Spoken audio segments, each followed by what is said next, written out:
Every black person doesn't come up the same, nor are we all in the same socioeconomic class. We have different skin tones, we have different religions, and we even have different accents depending on what part of the country that we live in, different lingo and different slang. But even we have different genetic makeups. And what I really mean there is that a part of the African American class, our mixture, our admixture, is what is considered the mulatto or mixed class. They are also a part of the African American community. And typically what you see from that is one African American man and a white or Caucasian woman, and then they produce the normal offspring, which is a mixed child, male or female. But sometimes the dynamic is a little different. You have a white man, that's the father, a black woman, that's the mother. It is uncommon, but it does happen. And this is what happened with Katie Rost from the Real Housewives of Potomac, Maryland. And this is important because this shapes a lot of the dating that we see. Now stop the show. If you have a black woman that has a black father and a white mother, she is more or less attracted to black men. Okay? But if it's the other way around and she has a white father, typically she'll deal with white men. Now I'm going to deal with that a little bit later, so stick with me.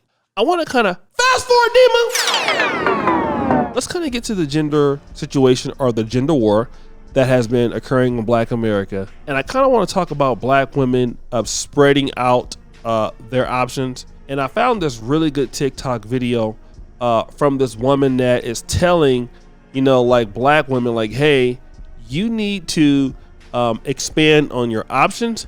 Her name is Tony Bryan TV. Check her out. This video was posted July 2nd, 2021.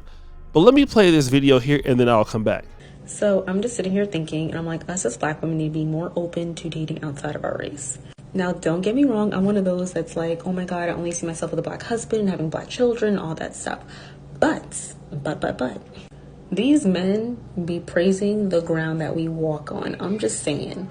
I have never knew how many white men and, Middle Eastern men that really were attracted to me until I started using dating apps.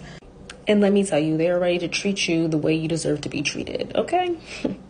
Now, I'm not saying black men can't do that, but I'm saying that we need to be more open to dating outside of our race and meeting some other people that will treat us how we expect to be treated.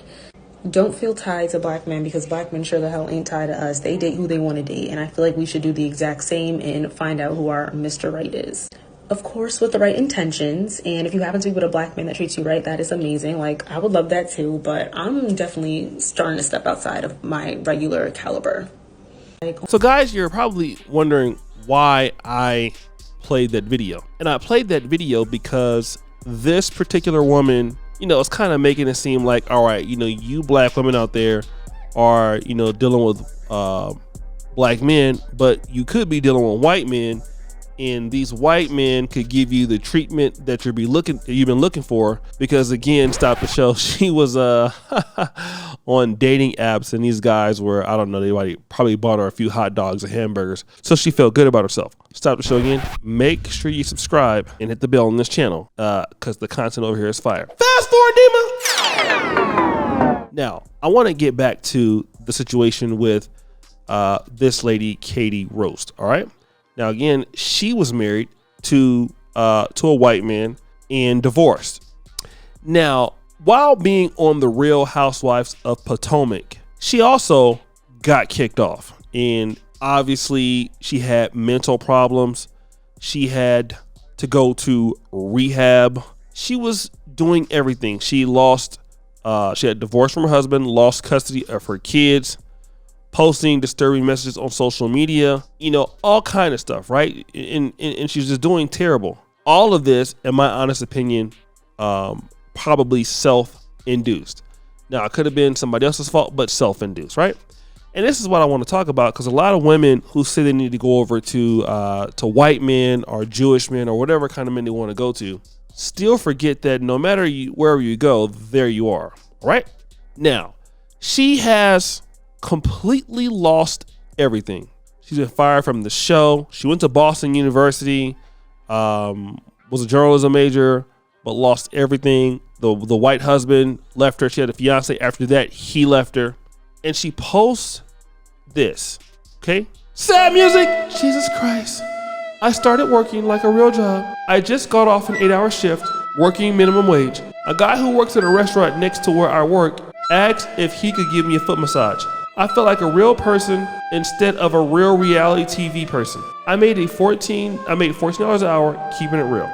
Now, let me just talk about this because she always had to, from what I understand on the show, she didn't really identify herself as black, but as biracial and things like that. But shout out to her. I'm not here to begrudge her for working or making honest days a living. You know, she seems to be happy, and she is in her early 40s. She's a little older than me, I think, by a year. She's 43. She's trying to get her life back to, you know, wherever she wants it to be. And I'm happy for the lady. I'm not here to, you know, make fun of her or anything like that. But for any woman who feels like going to another group of people is going to be your solution, and the same thing I would say to black men, really the solution is going to be partly yourself. Now, there are black women out there that go to marry white men and they have excellent relationships, just like the same case with black men with white women. But what we're not dealing with is that, you know, a lot of people are trying to go to different comedians when you're not doing very well. Okay? You're not doing very well. You're having personal issues with whoever you're having an issue with. And that's causing situations to occur where wherever you go, you're not adding any value. You're wanting to blame black men or black women for whatever your issues are. And they're going to just treat you right, even though you didn't do anything to deserve to be treated right. And you can have the right opportunity and still mess it up. So my thing is, for her destroying her life in the way that she did before getting together now, where she was in rehab, was that a black man's fault? No, it wasn't a black man's fault. You know, a lot of people will go ahead and, you know, once you get with the white man and everything, you know, turns out bad, somehow black men will still get the blame. The reality is that she had problems no matter what kind of person she was dating. And nobody wants to deal with it, but I'll deal with it right now because it's the truth. You know, a lot of people are out here trying to run from or to a different race when you have problems within yourself. And whether you go into a black man, you're going to mess up that person's life. Or if it's to the white person, you're going to have problems over there. And clearly we have seen that, you know, she's fell from glory ultimately because of her bad decision making. Going from the former Real House of Potomac to minimum wage has a lot to do with her own personal decisions. Now, she may be happy.